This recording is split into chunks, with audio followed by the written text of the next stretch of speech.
नमस्कार, स्वागत है आपका। चलिए तेज रफ्तार के साथ देखते हैं उत्तर प्रदेश और उत्तराखंड की हर छोटी बड़ी खबर। सीएम योगी आदित्यनाथ की अध्यक्षता में आज होगी कैबिनेट की बैठक। लोक भवन में शाम 5:30 बजे होगी कैबिनेट की बैठक में कई अहम प्रस्तावों पर लगेगी मुहर। जल्द हो सकता है योगी कैबिनेट का विस्तार। दिल्ली में जेपी नड्डा से मिले स्वतंत्र देव सिंह और सुनील बंसल। 5 से 6 नेताओं को कैबिनेट में मिल सकती है जगह। मिशन रोजगार के तहत लखनऊ में आज होगा बड़ा कार्यक्रम। करीब 100 नव चयनित आबकारी निरीक्षकों को सीएम योगी सौंपेंगे नियुक्ति पत्र। शाम 4 बजे लोक भवन में कार्यक्रम होगा, जिसमें आबकारी मंत्री समेत कई अधिकारी भी रहेंगे मौजूद। आज लखनऊ दौरे पर रहेंगे रक्षा मंत्री राजनाथ सिंह। लालजी टंडन की प्रतिमा का करेंगे अनावरण। सीएम योगी भी रहेंगे मौजूद। रक्षा मंत्री Rajnath Singh multi level parking Hazratganj के सामने लालजी टंडन की प्रतिमा का सुबह करीब 11 बजे करेंगे अनावरण। कोरोना को लेकर न बरतें लापरवाही। केंद्रीय स्वास्थ्य मंत्रालय ने कहा 40 करोड़ लोगों को कोरोना का खतरा। सीरो सर्वे के आधार पर आकलन। बिना जरूरी यात्रा से बचने की नसीहत। पूर्व मुख्यमंत्री अखिलेश यादव का बीजेपी पर हमला। कहा बीजेपी की सरकार को जासूसी नहीं करानी चाहिए थी। किसी व्यक्ति का फोन रिकॉर्ड करना दंडनीय अपराध है।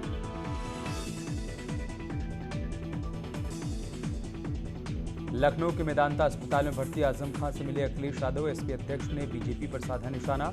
कहा आजम खां को झूठे मुकदमों में फंसाया गया।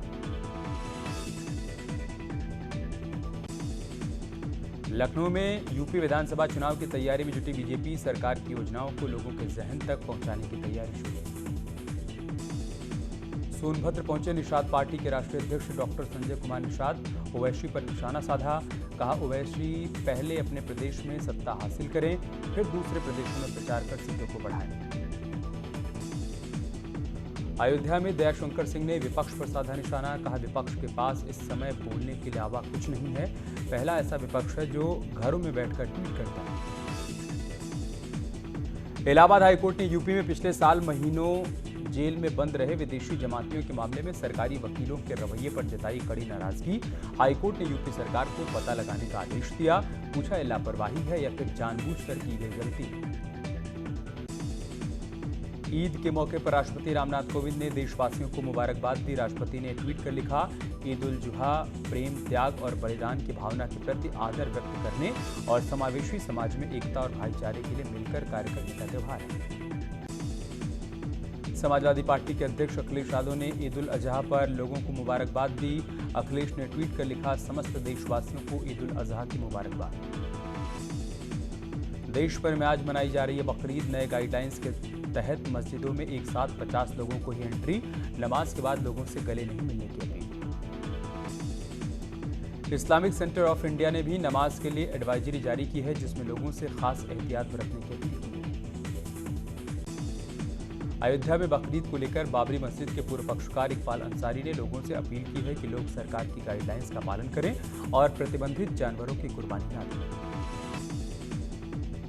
रामपुर में मस्जिदों में पढ़ी जा रही ईद उल अजहा की नमाज। शहर की जामा मस्जिद में 40 लोगों ने अदा की ईद की नमाज। प्रशासन ने सुरक्षा के किए पुख्ता इंतजाम। दिल्ली की जामा मस्जिद में भी कोरोना नियमों के साथ अदा की गई नमाज। कुछ ही लोगों को मस्जिद में नमाज अदा करने की अनुमति दी गई। अमृतसर में मस्जिद में नमाज के दौरान उड़ी कोरोना नियमों की धज्जियां। नमाज अदा करने को लेकर भारी लापरवाही। सरकार ने गाइडलाइंस के साथ मस्जिदों में नमाज पढ़ने की दी है। सीतापुर के मानपुर इलाके में बारिश के चलते दीवार गिरने से 4 लोगों की मौत। मलबे में दबने से 2 लोग गंभीर रूप से घायल। घायलों को अस्पताल में करवाया गया भर्ती। सीतापुर के लक्ष्मणपुर में दीवार गिरने से 4 लोगों की मौत मामले में सीएम योगी ने हादसे पर शोक व्यक्त किया। अधिकारियों को पीड़ितों की मदद के लिए निर्देशित किया। अवैध धर्मांतरण मामले में एटीएस को 3 आरोपियों की मिली 7 दिन की रिमांड पर लेने के बाद एटीएस तीनों से पूछताछ कर नेटवर्क के बारे में जुटाएगी अहम जानकारियां। कानपुर में आतंकियों के हमदर्दों पर लगातार शिकंजा कसा जा रहा है। आतंकियों से संपर्क रखने वालों की पहचान की जा रही है। एटीएस ने कानपुर में ऐसे 40 लोगों को चिन्हित किया। गाजियाबाद में मुठभेड़ के दौरान एक बाइक सवार बदमाश गिरफ्तार। दूसरा आरोपी फरार। चेकिंग के दौरान फायरिंग कर भाग रहा था आरोपी। गिरफ्तार आरोपी पर 7 केस हैं दर्ज। फर्रुखाबाद के कायमगंज कस्बे में मामूली विवाद को लेकर 2 पक्षों के बीच जमकर मारपीट हुई, जिसमें एक व्यक्ति की मौके पर ही मौत हो गई, जबकि 2 लोग गंभीर रूप से घायल हुए। चंपावत के बेलखेत में अचानक सड़क पर आया कई टन मलबा कार और ट्रक को बहा कर ले गया। बच्चा, महिला समेत 4 लोग घायल। भूस्खलन के चलते उत्तरकाशी में गंगोत्री हाईवे बंद। मिर्जापुर में मां विंध्यवासिनी मंदिर पर 2 पक्षों के बीच विवाद के बाद जमकर हुई मारपीट का वीडियो सोशल मीडिया पर वायरल हो रहा है। वीडियो में एक युवक को कुछ लोग मिलकर पीटते हुए दिखाई दे रहे हैं। पहाड़ों पर जारी बारिश के बीच नैनीताल में दर्दनाक हादसा। हरियाणा से घूमने आए पर्यटकों की कार पर गिरा भारी बोल्डर। एक टूरिस्ट की मौके पर ही मौत, पत्नी की हालत गंभीर। गाजीपुर में बेसिक शिक्षा विभाग में भ्रष्टाचार का वीडियो हो रहा है वायरल। रसूलपुर पचरासी गांव के विद्यालय में तैनात शिक्षिका के वेतन भुगतान को लेकर खंड शिक्षा अधिकारी का चहेता शिक्षक वसूल रहा है रिश्वत।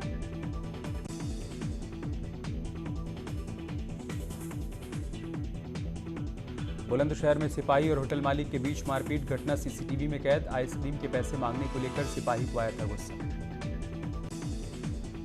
देवरिया में चाचा ने भतीजी की हत्या कर नदी में फेंका शव। मामूली बात को लेकर दिया वारदात को अंजाम।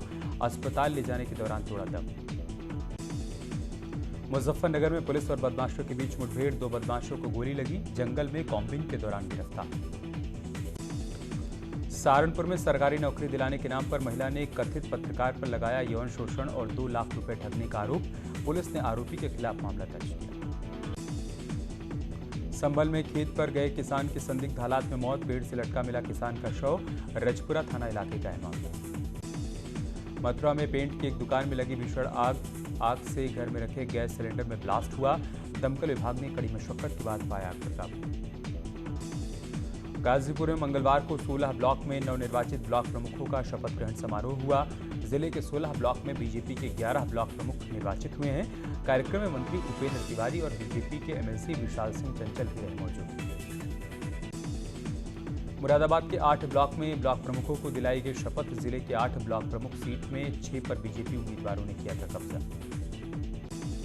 सोनभद्र में भी नवनिर्वाचित ब्लॉक प्रमुखों ने शपथ ली। इस दौरान कोरोना नियमों का भी नहीं रखा गया ख्याल। बिना मास्क के ही नजर आए लोग। देवरिया में सभी ब्लॉक प्रमुखों का शपथ ग्रहण समारोह संपन्न हुआ। इस दौरान सभी ब्लॉक प्रमुखों ने कहा कि वो सभी को एक साथ लेकर चलेंगे। गोरखपुर में एसएसपी दिनेश कुमार ने व्यापार मंडल के व्यापारियों के साथ समीक्षा बैठक की। व्यापारियों ने एसएसपी को अपनी समस्याओं से अवगत करवाया। व्यापारियों की सुरक्षा को लेकर बैठक में चर्चा हुई।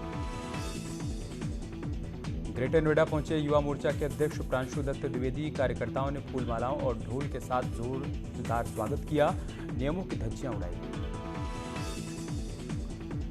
बिजनौर में एक सरकारी स्कूल को लोगों ने बनाया तबेला। स्कूल के कमरों में बांधे दिखे जानवर। बीएसए ने टीचर के खिलाफ कार्रवाई की मांग की।